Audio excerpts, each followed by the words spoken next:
Bullies regret picking on the wrong girl. She's not who they think. Imani Brooks stepped into Brooklyn High not to stand out, but to disappear. She moved like someone who had mastered the art of being unseen. Her presence quiet, calculated, deliberate. A new senior transfer. She wasn't looking for attention, just a clean finish to a complicated journey. Born and raised on the south side of Chicago, Imani carried with her the weight of a city that teaches its lessons fast and unforgiving. But her true education had come from inside a different kind of classroom, the ring. Her father, Darius Brooks, once a pro fighter and now a coach, had trained her not just to fight, but to understand the anatomy of conflict. She had grown up learning that every fight starts long before the first punch is thrown. By the time she was 8, she could duck a jab and counter with precision most grown men couldn't match. Her footwork was poetry, her instincts sharp, her control surgical. But Darius didn't raise a brawler. He raised a tactician, someone who understood that real power is restraint, and that sometimes, walking away takes more strength than swinging first. So Imani had learned to hold herself still, even when the world begged her to break. She wasn't here to make waves or prove anything to anyone. She was here to finish high school, keep her promise to her father, and leave the past behind. But the past has a way of following you, and some battles find you whether you're ready or not. It didn't take long for the school to notice her. By the end of the first week, the whispers had shifted from harmless curiosity to something sharper, something watchful. It started with the stares, prolonged, calculating, almost clinical, as if people were trying to decide what box to put her in. New girl, black girl, quiet girl, from Chicago. Those labels came with assumptions, and assumptions had a way of turning into targets. And no one latched onto that quicker than Jessica Carter. Jessica wasn't just popular, she was power. Wrapped in a perfectly curated teenage package. Blonde hair always in place. Expensive clothes that never repeated. A smile that could slice someone open without raising her voice. Jessica didn't run the school. She ruled it, and she liked to remind people anytime someone new arrived, especially someone who didn't flinch when they were supposed to. Jessica had clocked Imani the moment she stepped off the bus. Saw the way she walked, shoulders loose, eyes forward, like she didn't need the world's permission to exist. It was unsettling. In Jessica's world, people either gravitated toward you or got out of your way. But Imani did neither. She simply existed unmoved, untouched. And that made her dangerous. The first strike came at lunch. The cafeteria, a social arena dressed up as a lunchroom, was Jessica's favorite battleground. She waited until the room was buzzing, then made her move. Imani sat alone, not out of discomfort, but by choice. She ate quietly, like she didn't care who noticed. That indifference made Jessica furious.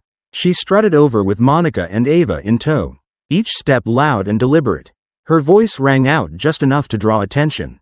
Well, look who thinks she's too good to say hi. Imani didn't look up, just kept eating. Monica piled on next. Maybe she doesn't speak English. Laughter followed. Trey Morales, leaning nearby, added, or maybe she's just slow. More laughter. The jokes weren't clever, but they were loud. That's what mattered. Jessica leaned closer, reading for any twitch of emotion. Nothing. So she reached over and flicked Imani's juice, spilling it across her tray.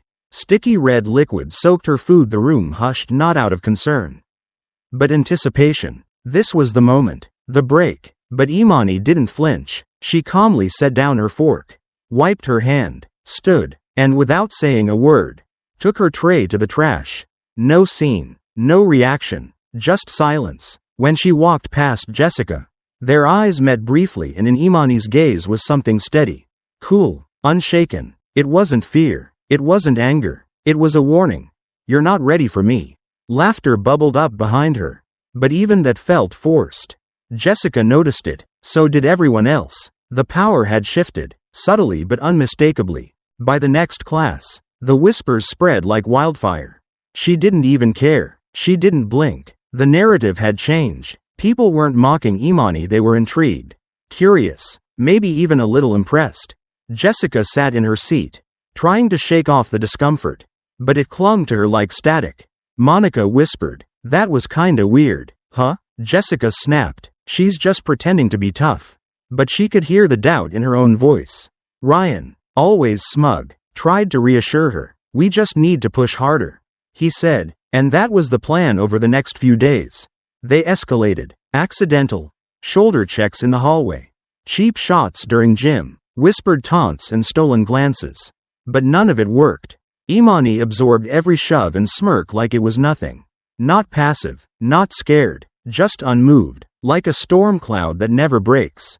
Jessica watched her like a hawk, waiting for that crack, but there was no crack, only calm, and that calm started to unravel Jessica's grip by Friday. Jessica had had enough. She wanted a spectacle, a statement. When lunch came, she made her move, a hard shove from behind. Imani's tray flew. Food hit the floor. The room froze. This was it. Jessica stepped forward, victorious already. Ah, did the poor little new girl drop her lunch? Cameras came out. Trey was already recording. The crowd leaned in, and then it happened. Imani smiled just barely. A flicker at the corner of her mouth. But it was enough. It wasn't smug. It wasn't scared. It was quiet and certain. You have no idea what you've started. For the second time that week, Jessica Carter felt something crawl up her spine. Not triumph. Not satisfaction. Fear. By Monday morning, something in the air at Brooklyn High had shifted. There was a quiet tension hanging just under the surface. Like the school was collectively holding its breath. It wasn't fear, not exactly, but anticipation. Imani Brooks had become more than just the new girl. She was a question no one could answer. And people hate not having answers. Whispers filled the hallways like smoke. She didn't even yell, didn't look scared. She just smiled. That smile had spread faster than anything Jessica had ever said or done. And it rattled people. No tears, no drama, no fight, just that quiet, measured reaction that felt heavier than a punch.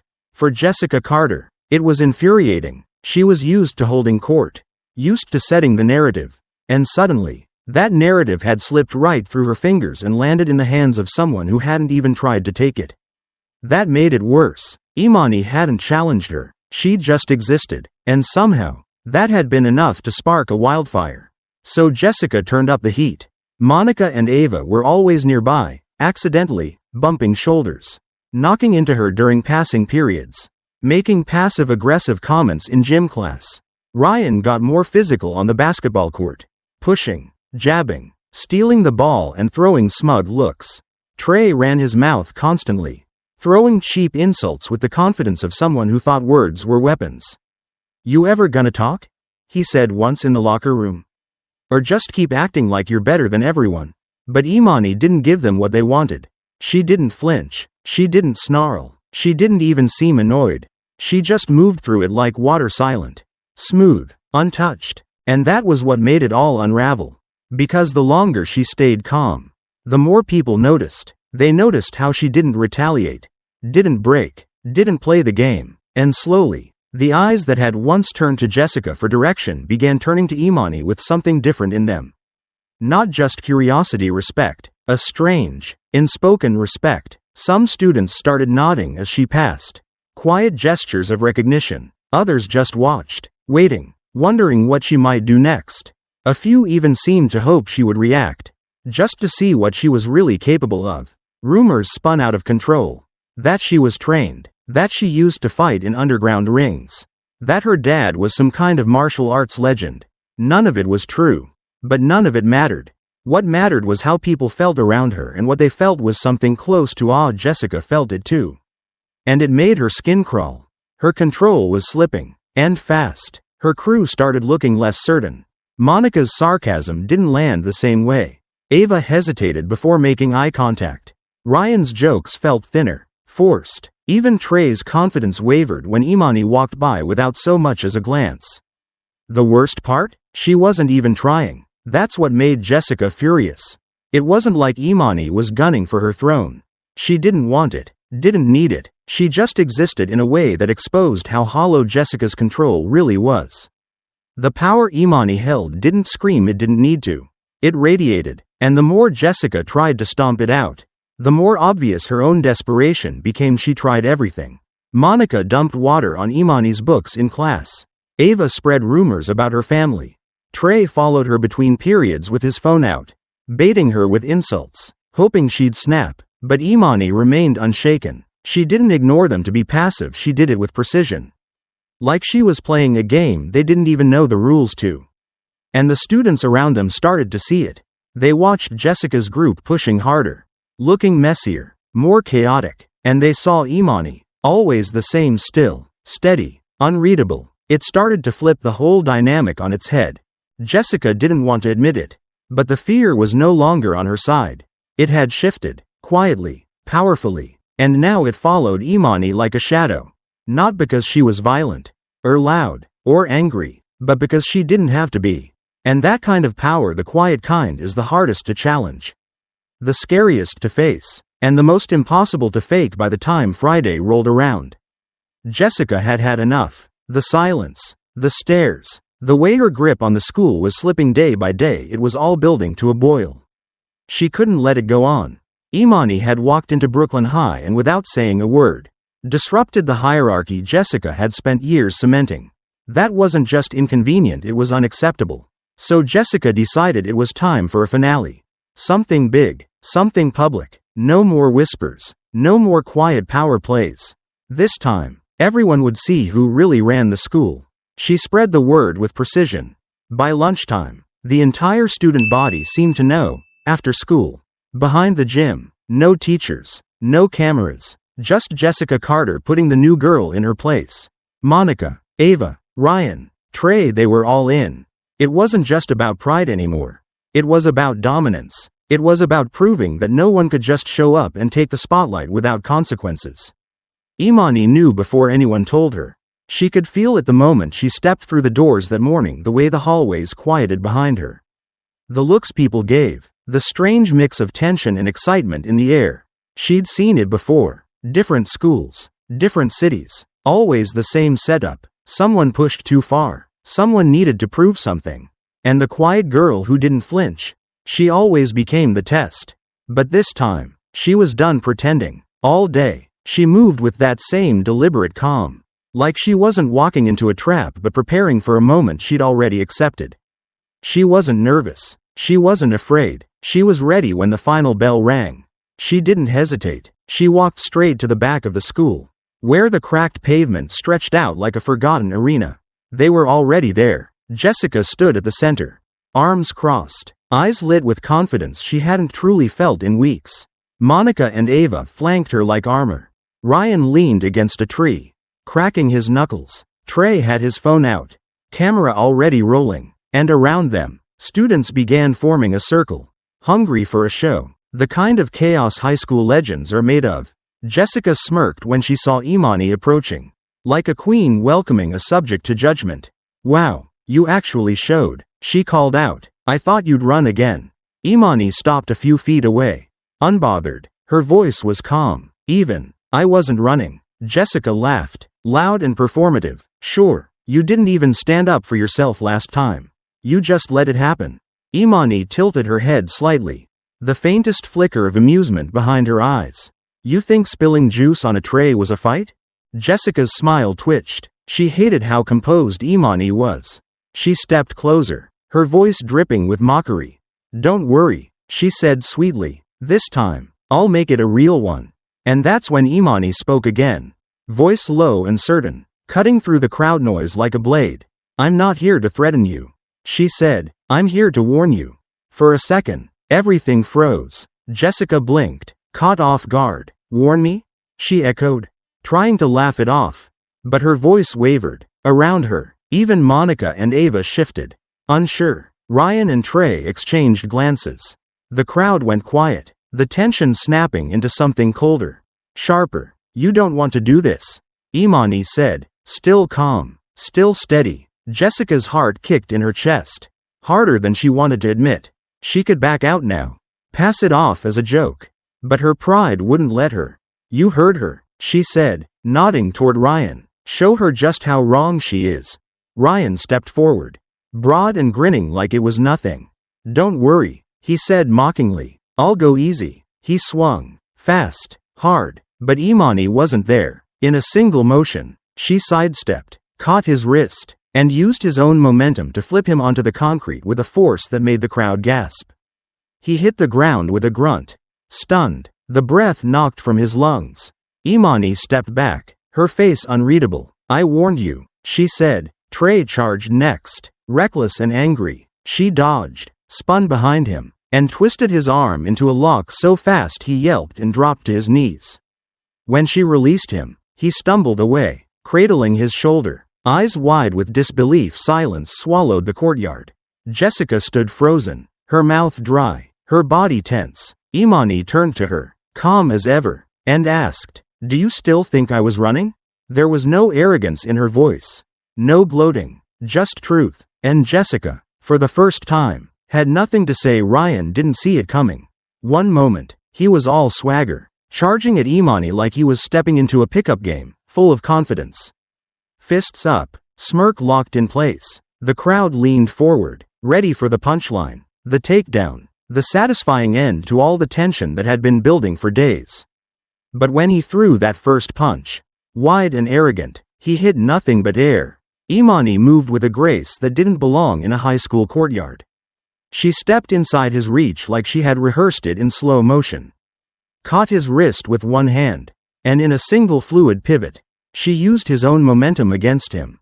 One breath later, Ryan's back slammed onto the concrete with a brutal finality that made the entire circle of students gasp as one. He didn't even yell, just let out a stunned grunt as the wind shot from his lungs and his smirk vanished into shock. He lay there, eyes wide, chest heaving, looking up at the sky like it had betrayed him. Imani didn't gloat, she didn't even look at him. She stepped back, hands loose at her sides. Steady as ever. "I warned you," she said, her voice soft but somehow louder than the entire crowd. There was a beat of silence. Then Trey moved. Maybe he thought she got lucky. Maybe he needed to prove something. Maybe he just didn't want to look weak standing still. But whatever the reason, he lunged forward like a firecracker, fast, clumsy, loud. He threw himself at her, swinging wide, aiming for her shoulder, her face, anything. Imani barely moved. She ducked, sidestepped, turned with him like they were dancing, grabbed his wrist mid-strike, and locked it behind his back in one seamless twist. The sound he made wasn't tough. It was sharp, panicked, real. She released him just as fast, and he stumbled forward, clutching his arm, spinning around with a look in his eyes that had never been there before. Fear. He didn't try again. The crowd didn't know how to react. They had come for a show. Maybe a little blood. Definitely some drama, but what they were watching wasn't a fight. It was a dismantling, a quiet, efficient unraveling of everything they thought was true about who was strong and who wasn't. Jessica stood frozen, her arms still crossed, but her posture was different now, tight, rigid, defensive. Her smirk was gone, her tongue, so quick and sharp, had no words. She watched as her two strongest allies lay on the ground or stood shaking, too stunned to even pretend they were okay. Her power, once rooted in intimidation, fear, the illusion of control, was slipping through her fingers faster than she could grasp it. Imani turned to face her. And for a moment, everything around them faded. No crowd, no phones, just the two of them. The hunted and the hunter, but not in the order people expected. Her eyes locked on Jessica's, and there was no fury, no triumph, just clarity. "Do you still think I was running?" she asked, and the words hung heavy in the air like a verdict. Jessica opened her mouth, but nothing came out. She had built her reign on noise, on presence, on always having the last word. But now, in front of everyone, she had nothing. And Imani? She didn't need to say more. She turned, calm and steady, and began to walk away. Not because she was done proving herself, but because she never needed to in the first place.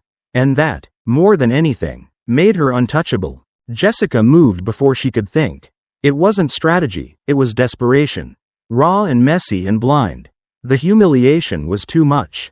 The silence too loud. The shift too final. Watching Imani turn her back, calm and composed, like none of it had even mattered, sent something snapping inside her.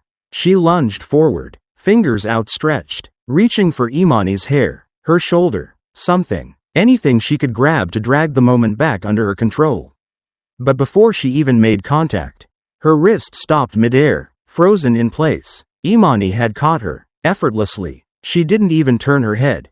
Her grip was like steel, calm, exact, unshakable. Jessica's breath hitched, her entire body seizing up, stunned by how fast it happened, how impossible it felt. She stood there, trapped, off balance, not just physically but completely. Then, slowly, Imani turned to face her. The look in her eyes wasn't angry. It wasn't triumphant. It was calm, quiet, final. Jessica had spent years ruling through fear, through the way she looked at people.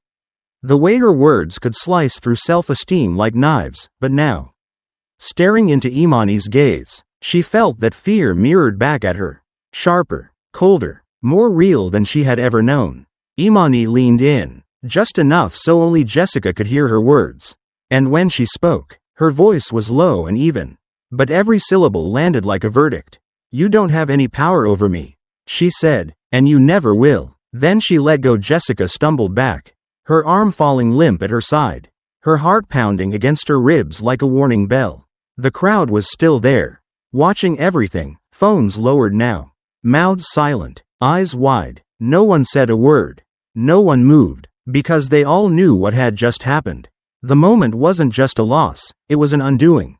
Jessica Carter, the girl who never got touched, had been broken in front of everyone. Not by force, but by the sheer presence of someone who refused to play her game. Imani didn't say another word. She didn't gloat. She didn't throw a final insult.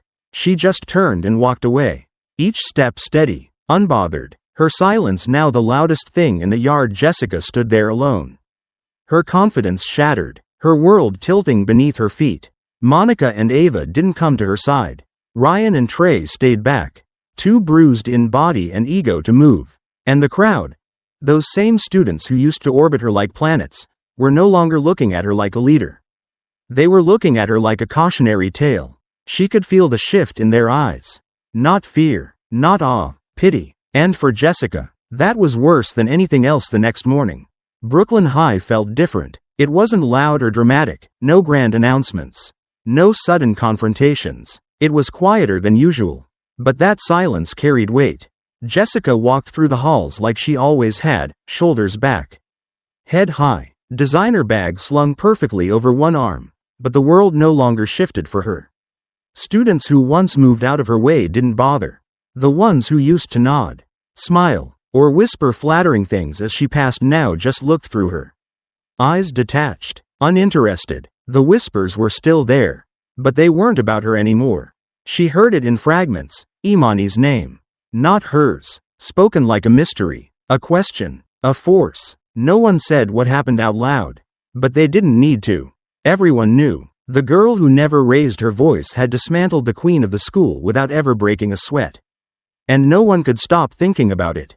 Jessica felt it all, the unraveling, the absence of control, as clearly as if someone had flipped a switch and turned the spotlight away from her. Even her friends, or what was left of them, were different. Monica and Ava hovered close but didn't speak much.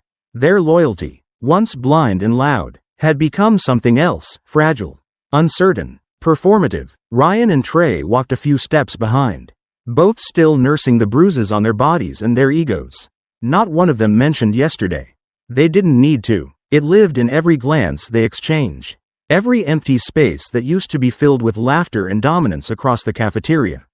Imani sat alone, just like she always had. Her posture hadn't changed, calm, composed, entirely uninterested in the attention she now effortlessly commanded. People kept glancing her way, some quick, shy looks, others longer, as if they were trying to figure her out. A few of the basketball players nodded when they passed her table.